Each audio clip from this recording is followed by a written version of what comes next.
Welcome back to The Unfiltered Athlete. I'm your host, Mike Bourne, and this week I was lucky enough to sit down and have an in-depth conversation with Olympic champion swimmer Cameron van der Burgh. In fact, so in-depth that I've had to split this episode into two parts. So here's part one of Cameron's journey. All right, cool. Let's get cracking. Let's do it. Okay, so this is The Unfiltered Athlete, episode 9. I am here with a South African legend, Cameron van der Burgh. I'm going to say Olympic champion because to me, once you've won the Olympics, whether you're the former champion or not, you'll always be an Olympic champion. So Olympic champion, Cameron van der Burgh, former world record holder, so former fastest man in the world for breaststroke, and top bloke. So thanks, top bloke, for coming and joining me on my podcast. And obviously, I'm super excited to talk to you from my perspective because obviously I grew up as a swimmer and then transitioned into water polo. So I've watched you on the big screen. I know. How old are you now? I'm now 37. 37. So I'm older than you. Yeah? Yeah, I'm 38. 38. Oh, Yeah. well, actually, I was just in Lausanne. I was with Felipe and Dusan, the world's best water polo players. Yeah. So Dusan obviously Slovenia. He's playing in Budapest now. And Felipe was Spanish and he just retired now. Felipe Peroni. And exactly, yeah. Who's Dusan Mandic, is it? Yes, exactly, yeah. So, well, Peroni's he was one of my idols as a player growing up because, and it's crazy because he's my age, but he was just, he's known as like a small player, as in he is, yeah. Well, he's my height. Let's put it this way. I was chatting with Dusan about being in a tussle in the water with him.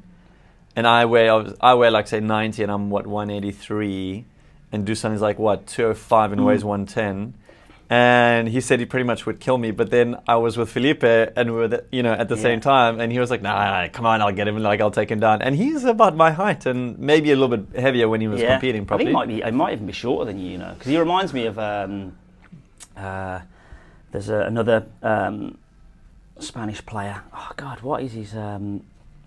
It's literally slipped my mind. And he was known as like... it's your age getting onto you, right? It is. And oh my God, I've got pure block here of what his name is. It'll come to me, it'll come back to me. Yeah, you're too focused on swimming now. No, so obviously I've grown up and I remember watching your Olympic final in 2012. And there was a fair few big names in that final as well. So yeah, basically, mate, I wanted to talk to you because... I'm guessing that you've sort of officially said that you are aiming now to make a break for 2028 LA and come back.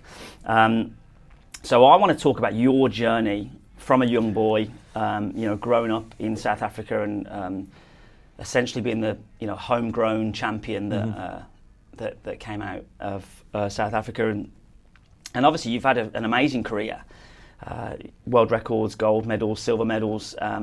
And I just want to know what the journey took, what it took for you to get to where you were. So just start us off from, when did you start swimming, and when did you realise that you had what it took to get to that top level? I mean, everyone starts swimming at a young age, right? You obviously learn how to swim and you water safe, which was funny enough. I didn't like swimming at that point. So I think it's this thing where, I have a son now and I see him swimming and he likes it. And I want him to be, you're rooting for him to succeed in swimming, obviously. But it doesn't necessarily mean that they are going to be good at, or if they don't like it right now, it doesn't mean that they won't like it later. And, I'm their case in point. And so I learned how to swim probably at about, 4, 5, 6, something like that. And then left the sport, went away and did kind of the school sports. And then only at about 10 years old, I picked it up again through, I was sort of at a school competition and we had some of the kind of inter-house, yearly competition, and I'd done quite well. And the teacher then went and said to my mother, this kid's got a bit of talent, you should take him to club. And so from there it kind of progressed, and I was sort of the worst in the team originally, and then you kind of grow, and then with the seasons and with age, and then all of a sudden I was making national teams, and then the best in South Africa, and then eventually you become open. And I think what I loved about the journey was always about chasing someone else. So you always like chasing the older guys or the guys in the pool in your squad or something like that. And so I used to like really I guess, like get under people's skin, because it was like in training it was always a race, you know, and no matter what we were doing, if it was like recovery, I was always like going at it, and you know, and like that kind of competitive spirit, I think, just really helped me evolve in my career, and I think progress at a young age to being able to represent South Africa or be on the open scene at about 18. I think the first international I did was 17 years old, and then 18 was Olympics. 20 was Olympics, but 18 was going on to Melbourne in 2007, and so, you know, it just kind of progressed along through that. But I mean, yeah, it's just something, one of those things where, you know, I was fortunate enough, I think, that I had the right person that gave some guidance into it, because if she didn't, you know, tell my parents, I don't think we would have fallen down the same route. And so again, it's like, you know, with my kids, I'm trying to expose them to so many different sports so that you just have the opportunity, because, you know, my ball skills are horrendous. You know, people see me playing football or something and they think I should be good because I'm an athlete, but it's like, take me out of the water, I'm pretty shit, actually. And so, yeah, it's just about finding the niche, and I think it's that feedback loop of, you know, A, obviously being able to work hard, but then B, getting positive reinforcement, and then that kind of flywheel runs where you're being rewarded for working hard, and then you want to work harder because you're doing well, and then you just kind of, and obviously if you're loving it at the same time, yeah, that really works as a good combination. So your first Olympics was Beijing? First Beijing, 2008. Yeah. Came 9th. 20 years old. 20 years old, yeah. Came 9th. Didn't make the final, which was disappointing, because after the heats I was ranked 4th. Okay. But there they had the whole funny, like, you know, heats were at night, and then semis in the morning. So we made the heats, ranked 4th, got so excited, didn't sleep at all. Adrenaline, just... Yeah, exactly. I woke up the next morning like buggered, and then missed the final by a spot. So with the semi-final. So it was quite a disappointing. And then 4 years on, obviously, to 2012. What's the qualification process in South Africa to make the Olympic team? Is it you have to hit a specific time, or you just have the Olympic trials and your top 2 go, or You have to hit the A time, which is set by your governing body, the international governing body. So it's quite tough. Generally, it's the top 16 time in the world from the previous year. And so you have to do that and be ranked in the top 2. So if 3 had qualified, only the top 2 will go. If only 1 qualifies, you can only go on the A time. That's it. We don't, as South Africans, send any B times, which is maybe say top 32 or 42 or something like that. It's quite a bit slower though. And if you obviously make it as the breaststroke, are you automatically a breaststroker in the relay, or do you have to qualify? In the relay, it would again depend on, let's say then at the competition, how people are progressing and swimming. So if we have 2 breaststrokers, you would then, whoever had done well in the individual legs or event would then normally do the... Did you automatically get a relay spot as a national team? No, you don't. You need to qualify at the previous World Championship or something like that. So you then go in and that is generally making the top 16, so the semi-final. Yeah. Which we always seem to have had, you know, like 2 very strong legs. So it was like Chad Leclerc, myself, and then which were like winning medals, but then unfortunately either we'd have like 1 poor leg on like a backstroke or a freestyle or something like that. So we never really did well. Was it Roland Schumann? Schumann, yeah. Yeah, but he was... was he before you, or did you cross over? No, he was sort of... We did cross over, but by the time I was, shall we say, in my peak in like 2012, then he was off his. So whereas in the beginning of my career, he was on his peak and like was a great idol for me. Yeah. So it was unfortunate we didn't overlap, because it would have been a great team. Yeah, I'm going to say that's what I was asking, because I remember him being super impressive on that on freestyle, wasn't it, for him? Yeah, it was amazing. Yeah. And so, what was the main thing that, you know, when you came out of Beijing, was a huge disappointment because you didn't make the final? And if that's so, like, did you use that as fuel to then get to 2012 or the next competition, or did you know, how did it affect you not making the final? Because 20 years old is a young age to go to Olympics, and then to not make the final can be quite, you know, discouraging for someone of age if you don't know how to deal with any pressures. Look, I think for me it was still encouraging because the time that I'd done in the heats was like a second faster than my PB, so it was pretty good. And then, I just kind of skated away at the semi for a reason that I'd known. It wasn't that it was a bad performance. It was like it was lack of experience. Yeah.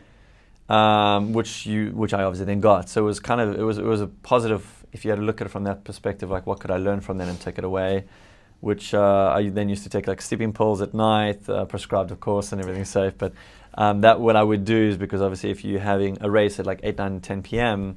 and you're jacked up on pre-workout, with like 300 milligrams of caffeine, you're going to sleep at like 2 a.m. Yeah. So we'd normally get back, and then you'd have like a very light sleeping pill, which would just like push the edge off, and you go to bed, and then I'd wake up in the morning. So that's, shall we say, what we learned from that. But then directly after that, I went to the World Cup, which is like a series that goes around the world, and I there broke like my first couple world records and won the overall. It was the first time I won a bunch of money. It was like $160,000 at like 20 years old. I was like, oh my God, it's like, it's a life-changing amount of money. Yeah. So it was wild. So I think the year was still positive, it was still really exciting. That would have exchanged into a lot of rand as well, no? That was a lot of rands, yeah. No. When I saw it hit the bank account, it was the first time I became like a rand millionaire. It was one of those things where you think it's going to be cooler than what it really was. It just kind of hits your account and you're like, okay. Yeah. No real happiness there. Yeah. But that really paved the way, I think, for a good, sort of 2009 season, which then went on to become the first world champion, or my first world championship title.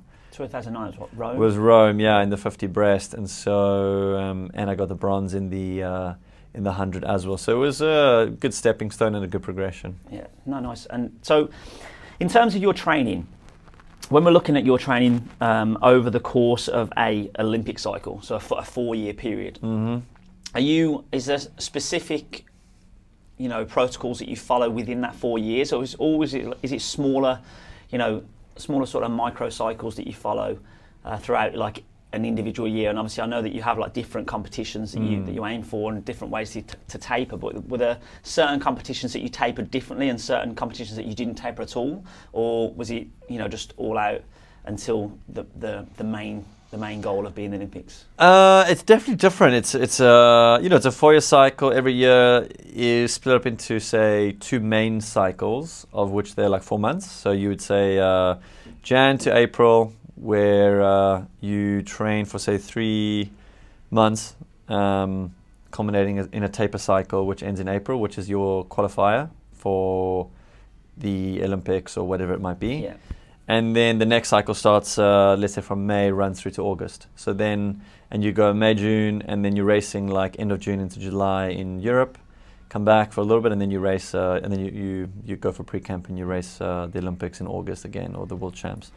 And then post that, you could say technically it's another like, sort of 4-month cycle. However, that I always used as like a cool down period. I would do a lot of this racing on the World Cups. So I was like racing myself into shape. So I would finish World Champs, probably take a month off, and then maybe like a month of swimming, and then I'd go and just race for like a month and a half, 2 months, just consistently like traveling, and that was always a lot of fun because it was like, you took the pressure off yourself from that really intense like block, which the first block, the Jan through to April, is not a fun period. Because you're in South Africa, you're not really traveling much, you're doing a lot of like aerobic work, a lot of the base setting for the year. So some people start that earlier, but because I'm a sprinter, I didn't have to start that early, and I liked that gave me a mental break, which I think prolonged my career, because a lot of guys, kind of are hot for like a season or 2 and then they kind of fizzle out. And for me, I was fortunate enough to, sort of be 10 years at every single major champs. I was always on the podium for 10 years straight. So that just gave me that kind of ability to elongate my career, I think, because I was like mentally always on and always willing to put the work in come Jan the 1st. Even then, I wasn't in bad shape because we had raced ourselves into shape, but it wasn't as if we were starting at 0. Yeah. So as your main events, 50 breast, 100 breast, what's like the volume like in terms of your training? Because like it's weird because I always think when I always think of swimming training, I never think of it as like the individual like disciplines, as it were. I always think of it as like everyone's just swimming freestyle, getting some volume in. Yeah. What's the volume of your training per week, in terms of distance overall, and how much of that is broken down into, solely breaststroke work, or how much freestyle and front crawl work do you do as a breaststroker? That's what I'm always intrigued as to. Yeah, it's a lot smaller than what people think. I think the way to explain it is sort of like in running, you're walking around everywhere, so you're doing that motion of almost the aerobic activity. So in swimming, unfortunately, and funny enough, talking to Dusan, on the water polo, it's exactly the same. It's like post. Sorry, Emmanuel Estiati. That's the name I was thinking. Well done. She literally just got to me. Sorry, not that old. Yeah. But if you're out of the water for like say 3 days, or 2-3 days, it's equivalent of like lying in your bed for 2-3 days. So the muscles react very different in the water, and you lose the feel very quickly. So we always needed to do a lot of this kind of basic walking around work. Yeah. And then you had done your speed specific work. So I would say in a week, probably for me, averaging about 50 to 60 kilometers a week swimming, of which speed specific breaststroke work would only encompass about maybe 8 kilometers in total. So yes, I mean it's pretty quite a kind of low figure in that sense. And then even then, there's days where I don't even swim breaststroke. So it's like Tuesday, Thursday, Saturdays with the main session. So you come in, let's say, to give you a very quick overview, it'd be like, come in Monday morning, just like flop out, like say 4-5K, flop out the weekend, into gym, into Monday nights, like technical skills and stuff. So there's like a little bit of breaststroke, but not too much. Tuesday morning would be aerobic freestyle, or like more, but like higher, like lactate threshold freestyle. So, and then Tuesday night would then be your anaerobic breaststroke sessions, which is like say about 3 kilometers. Wednesday recovery, no real breaststroke there. Thursday is the same as Tuesday. Friday only one session, where that would be like something like maybe more like butterfly. But the coach always liked to kind of make you do a shorter session, but it's still a little bit tough. And then Saturday was like really high speed specific, like race simulation work. So there's only those 3 breaststroke key sessions in the week, and a lot of like fluff around it in order to get the general conditioning, so that you were able to obviously race 3 times in a row, right, at a very high level. Yeah. And then over championships, you're doing 6 races. If you're doing 2 events like me, plus the relay, so you're racing like 8 times effectively at pretty high intensities, and that's why you need so much of this general conditioning in able to recover yourself and be able to repeat it. I remember I think like my max volume sort of stuff that we used to do when I was playing water polo. I remember I was playing for Valencia in Spain, and we used to do probably between 30 and 50k of swimming. That's a lot, yeah. And a lot for a water polo player. It is, I think, but it's also, Spain was a very fast-paced league, so it was known as, it's a very like sort of counter-attack. You had to be able to swim. Yeah. And obviously, I mean, then a lot of that volume, some of that volume came from sort of gameplay as well. But that's not including our tactical work and like little short things that we do in the pool too. So it is a lot of volume that needs to go into what can be classed as like a short amount of time. And like one of the things that I think people need to understand, especially when it comes to swimming, is I think that the comparison or the conversion, if people want to understand it, is I think it's 4 to 1 in terms of swimming to running, in terms of distance. So for you to if you swam a mile, it's the equivalent of 4 miles of running. Yeah, I have actually heard that, funny enough, before. I know it's coming up recently. Well, it's a nice way, because to me, like, running in Dubai at the moment is booming, and I think obviously part and parcel of all the marathons and high rocks and stuff. So there's a lot of people running. So in terms of the volume that you put in, it's crazy. So if you're talking 50k of swimming a week, you're talking 200k of running, and there's not many people that are going to be putting in 200k running a week. Well, I know that it's easier because of the. But that it comes back to the whole thing, right? Of like, people don't really understand what it entails to become a professional athlete. So, marathon runners are probably 300k a week. I don't know, something like that. Yeah. So therefore, for us, doing a 200k a week is quite normal as a professional, because that's what you do. you know, again, I mean, you know, we can have this discussion again. It comes back to another thing of like, you know, now how you can do things once you have the muscle memory and you're only doing selected events, you don't have to do as much. So me trying to maybe do messing around with a bit of swimming now is coming from a different angle. But if you're going at it properly, at you know, any proper event, to be world class in the world in the 0.00001%, like you got to be doing these figures that most people would be, you know, be like, that's impossible. How can you run 300 kilometers a week? This is not even possible. No, and I think that's where, like, I always have, not like an argument, but it's my opinion. I don't like the way the word athlete is thrown around. And that's, I will never take away anything from anyone that goes to the gym, trains hard, wants to get better at something or pursue a goal or run a marathon or anything like that. I'll never take it away. But just for me growing up, when I ever heard the word athlete, I automatically straight away go to the top of the top at, you know, said sport, and you know, that's just what athlete to me encompasses, like the professionals that you know, they do it day in, day out, they get paid to do it. It's their livelihood, and it's literally all they know. And sometimes I feel like when the word is thrown around so willy-nilly, as it were, it kind of takes away from the effort and the pursuit that, you know, these top level athletes do put in to get to where they are. I mean, I'm not going to go into it too much, but that's just my opinion. I'll never take anything away from anyone from going to the gym, because as a coach myself, you know, I love helping people, and I love trying to point people in the right direction and make them better. But yeah, it is crazy the just the level of dedication that has to go in to compete. Well, I think, you know, what's you know, I've heard this many times where they say, you know, at the Olympics you should probably have like an average Joe swimming next to the guys in like lane 0, just so you can see the difference in running or any part of anything, just to see how the average Joe, you know, performs relative to that. And even then you could take, like, you know, the average to like well-trained Joe, you know, that trains 5 days a week. You could take myself, put me in the pool, and I'm known as a good swimmer. If you put me in the pool in the 100 metre freestyle final, I would be, I think my best 100 metre freestyle time was like 54 or something like that. And the world record's 46 or something.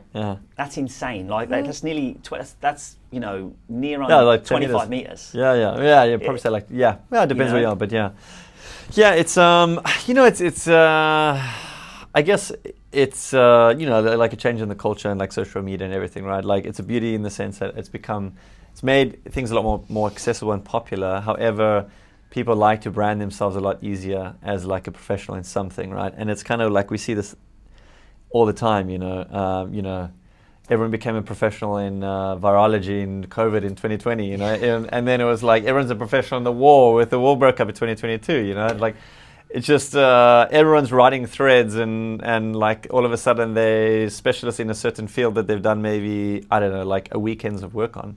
So, and social media obviously gives people a voice and empowers them in that sense. So therefore that is, I think, a function of that.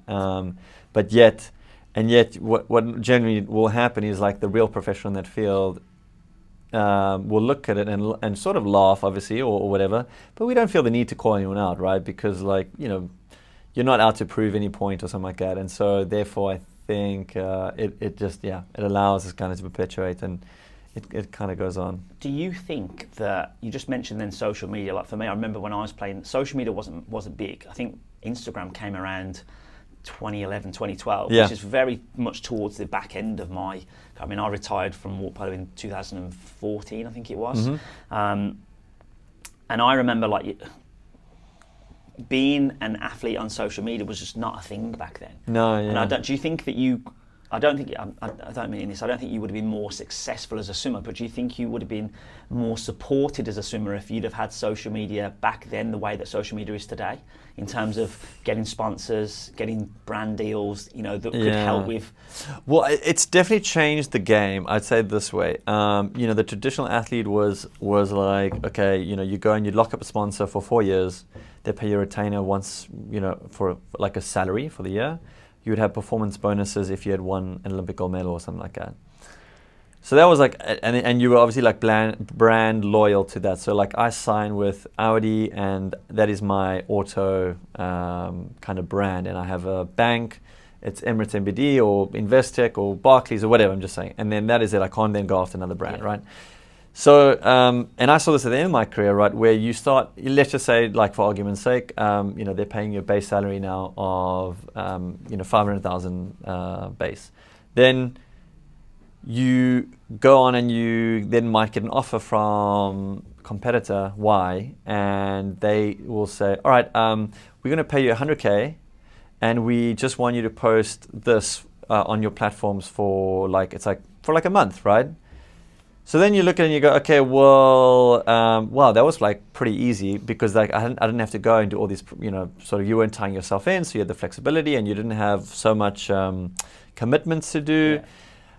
And so it really like started moving for a lot of people, which was, you know, the rise of the influencers, where it was like you were not brand loyal. And, you know, we see it today, and everyone's drinking Humantra, and then it's Cadence, and then it's this one, and it's that. And you know, like, oh, it's the best thing in the world, and use my discount code, yeah. And then like the next month they're on the next one, and now this one's the best one. But the point is, that has enabled, I think, again, like the average athlete or the average person to enable an income, which is fantastic. So I think that has been, in a weird way, convoluted, this whole idea. And you even see like amateur athletes that won't even qualify for the Olympic Games, you know, and they might be like socially very good, earning far greater than what some Olympic athlete is, you know, coming like third or fourth or fifth. Yeah. So it is really this kind of difficult thing where it's almost, I think, better, because if you can just apply yourself and become a bit more media savvy,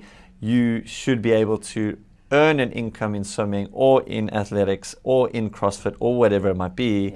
Yeah. And you know, you don't necessarily have to be at the top, because now you're able to like sort of reach within your local community. So I think some people don't like it. I think it's a great thing, to be fair, because like I said, it's enabling more people to do this as a living, which ultimately was the always restricted point.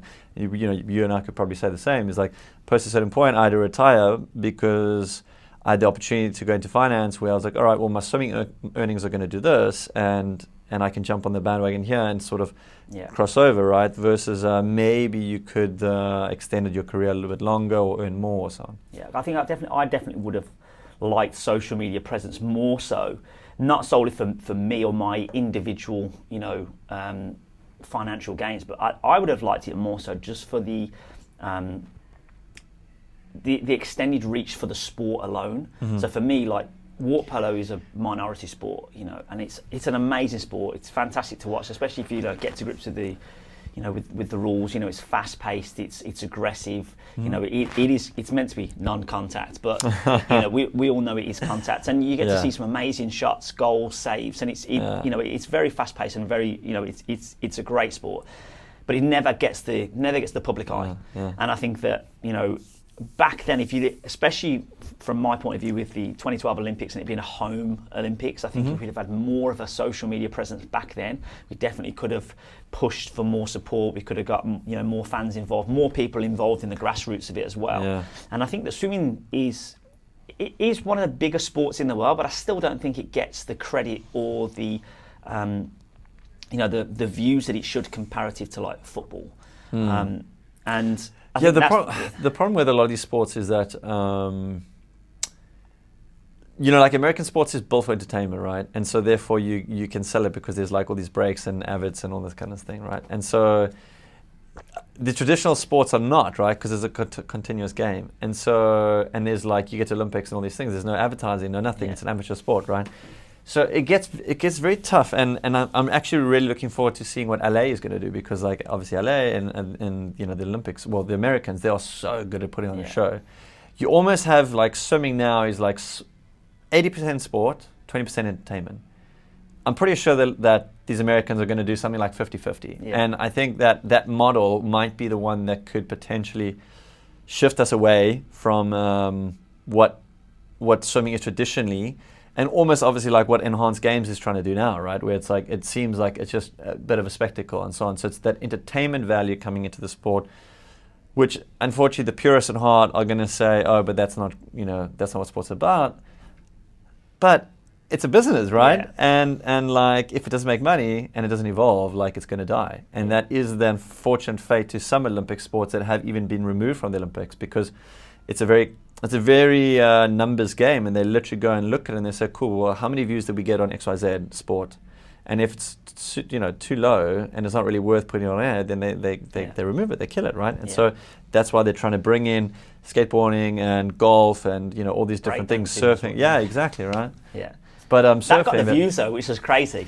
But because you see what I mean? media, Exactly, right? So and so again, I think I'm able to sit on a different side because I've been there and I've done it and I've removed myself. So I have got no, almost, if I can say, ego in the decision or trying to objectively look at it. Yeah. And I obviously sit in a very I sit in finance now in a very trading business position. So you can see the aspect of the economics of everything. And therefore you almost want to be, well, okay, how can we improve it and make it better for everyone and make it better for the athlete, because that's the only way that then the athletes will also be happy at the same time, right? Yeah. So let's go back now. Let's go to 2012, the obviously infamous Olympics where you became Olympic champion. What was the journey like, to London for one, and how different did you feel it was compared to Beijing? What you said you learned a lot from Beijing, and did you feel any pressure going into London? Because obviously from Beijing you don't make the final, but obviously then you come out and you start breaking world records and that. Did you feel that there was sort of a target on your back and people were looking towards you? And did you feel any pressure because of that?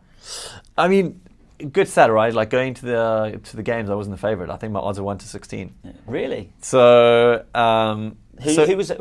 It would have been what? Kitajima? Yeah, I think it was like Kitajima, Brendan Rijkaard. Hansen, something like that. Yeah. They were the favourites. But so going in, I don't think I was the outright favourite. However, I knew that I was the favourite because of the training that I had done. Yeah. So I think, and swimming is one of these difficult things because the in-season times are not always 100% reflective because you're not resting when you're racing sometimes, which I didn't, and so therefore my times were pretty good. But people were assuming that I was like kind of rested and tapered for this event. So obviously going in, A, I was very confident. B, I'd done a lot of work on myself, sports psychologist and so on, how to deal with the pressure.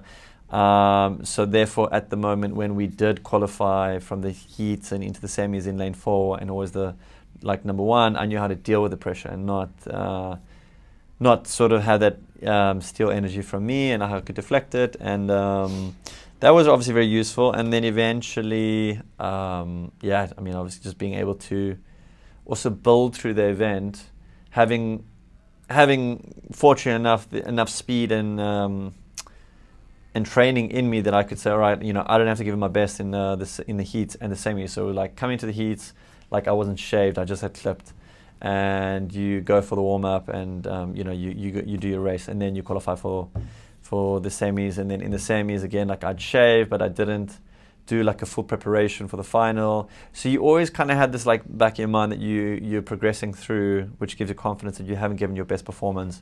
So being lucky that we were in the position to do that early in their career, you don't, you have to just kind of give your best performance from the heats, right?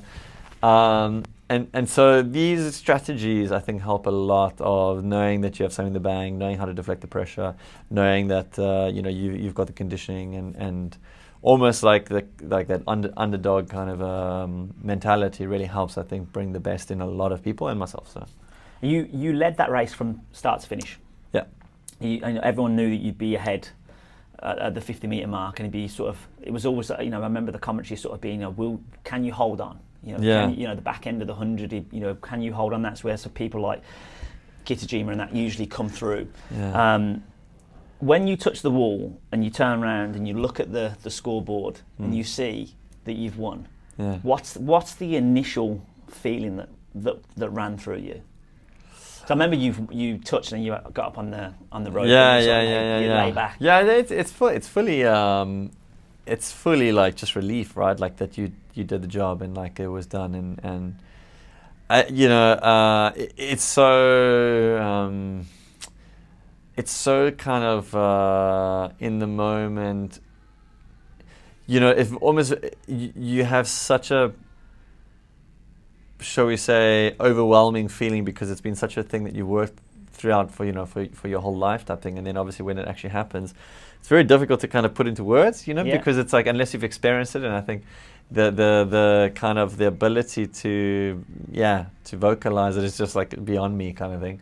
But it was just, you know, kind of pure joy and elation and like excitement and pride and you know, like sort of relief that also all the sacrifice and the work was all there. We could put the performance in the right time. It's what every sportsman dreams of. You know, it's kind of like what you do all the hard work for. So do you? Because I remember myself when we won the Commonwealths in 2014. I remember sort of standing up and obviously getting a medal and hearing the national anthem and singing. I remember looking up to my family in the crowd and like seeing my dad's super emotional. So I remember seeing him getting emotional, and that makes me emotional. But it's, to me, I looked at it and I remember feeling like I'd done them proud because of the timing and the time that they put into me. You know, all the time they'd put into taking me to training, all the time they'd put into traveling me up and down the country and things to competitions and stuff. And that, I think, it wasn't really like a relief. It was sort of like I don't know how to say it myself. I kind of feel like I've given back to them now. It's made it worthwhile, all the sacrifice that they've made. Yeah, that's really beautiful. Yeah. It is. Yeah, I think that for me the touching of the wall in the pool is that feeling, but the podium for me was the same. Yeah. Where it's like, because you get to see then your parents and the flag, and you see your teammates, and then it's like you can see what it means to other people, and therefore again it's like, as you said, it's like relief almost that you've been able to do it for them, which I guess you're hand in hand with being proud for them.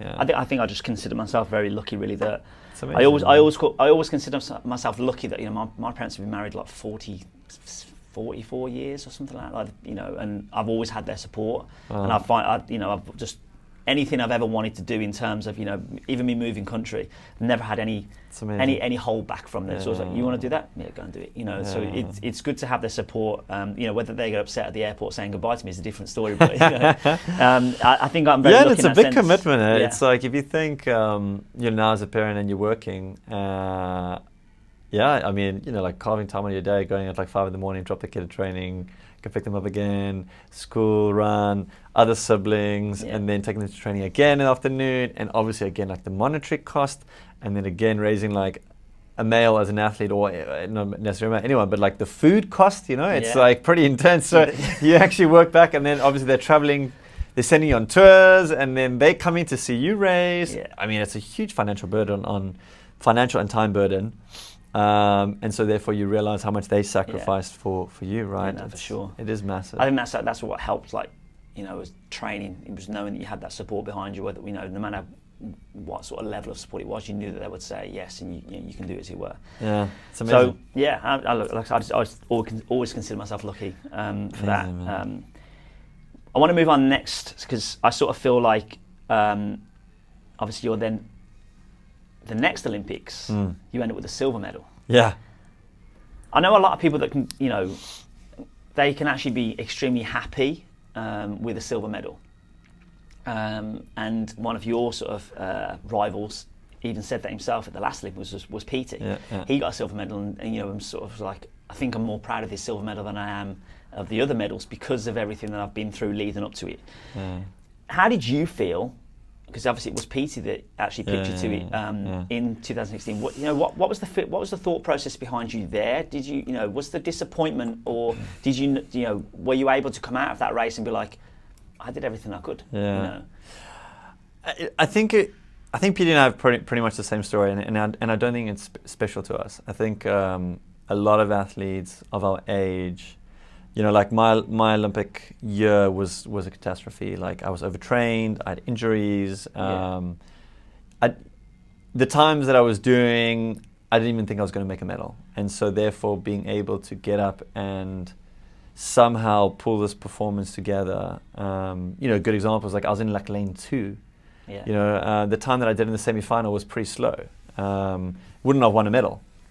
And so this kind of year was extremely tough, and this combination of like, you know, my coach and I weren't getting along because I felt like he was training me too hard, which I was overtrained. Blood results are the same.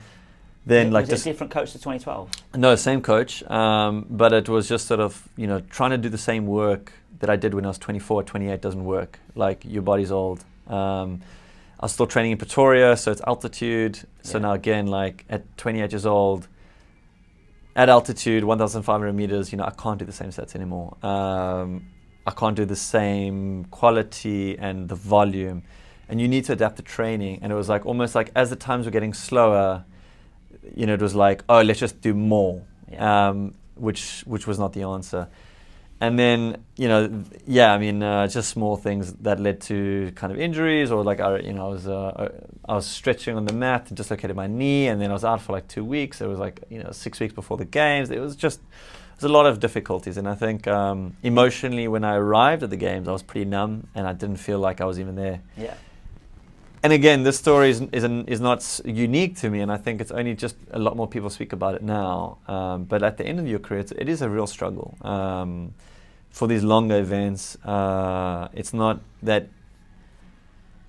easy. You know, swimming is a young man's game, to be realistic. I mean, you see the girls are Olympic champion at 16 now. You know, the kids are 18 now. I mean, kids are retiring at 24 now. Like, so I was the same, and I got there, and somehow I was extremely proud, but disappointed, because obviously you were the Olympic champion, and you knew that the season could have gone much better if we had done things better, I think. So disappointed for that, but also proud that I was able to put it together at the right moment and get that Olympic silver, which it didn't turn into a Olympic gold and then nothing. So you said you didn't perform very well in the semi-final. What changed between the semi and the final? You know, was it a mental game? You know, was it a different preparation? Yeah, it's experience. I mean, mental preparation. I think trying to like remove yourself from everything and just focused on myself for like 24 hours. It was like got into the final. I was like, all right, I'm in the final. You know, just cut everything else out. Like, barely even spoke to my coach. You know, it was just a whole bunch of different things that I just really focused on and was able to kind of pull it together for myself. Yeah. And so that only you are able to do once you know yourself so deeply. And it was almost like I knew I had one good race in me. And I mean, just as a good example, like I raced that race, I still went pretty close to my personal best, 58.6, which my personal best was 58.4 from 4 years ago. But in the semi-final, I went like 59.2, right? It was like 0.6 faster. Then I went on to race the heats of the relay, and I went like a minute. It was like a joke. It was like just fell apart. The body fell apart because I had no condition. I was like I said, overtrained. It was absolutely like terrible. So it was a very proud moment for me, and to know the mental toughness that I have, that I'm able to pull things together, but also knowing yourself so well, and knowing which buttons to push, and how you can perform when you need it. And those are the skills that I think athletes have in life that are underrated, and people underrate themselves. You know, I just gave a huge career transition workshop with the Olympic Committee with like 20 athletes. Between 20 athletes, there were 40 Olympic gold medals and 60 in total. And just chatting with a lot of them about their plans post-career, like, you know, they don't realize the skill set that they have and how employable they are. And I just give examples like, oh, like I don't have your skills. Like, I don't know, like, how do I do something? I was like, all right, well, let's break this down. You know, you committed to a 4-year plan to you know, Olympic Games, right? And oh, like, what is that in business talk? Oh, like, I led a project over 4 years that was consisted into many cycles, culminating in performance targets each year, and led a whole team to arrive at the 4-year plan at the right time, delivered the project to the ultimate standard in the world, on budget, on everything. You know, like. It's so easy when you just change the language and the jargon a bit. And but the point is that, you know, we have these skills, you know, and the main thing obviously is like dedication, resilience, you know, to be able to optimize under pressure that civilians don't, right? And these are fantastic skills that have helped me in my career now, in the rest of my life, just being able to know how to apply your mind. And that's just, like I said, going back to that point, so proud that I was able to do it at the right time under the most difficult circumstances. That's it for part 1. Part 2 will be following shortly, where we still have plenty more hot topics to discuss. If you've enjoyed this episode, please don't be shy and hit that like and subscribe button, and turn on the notifications so you don't miss any exciting future guests.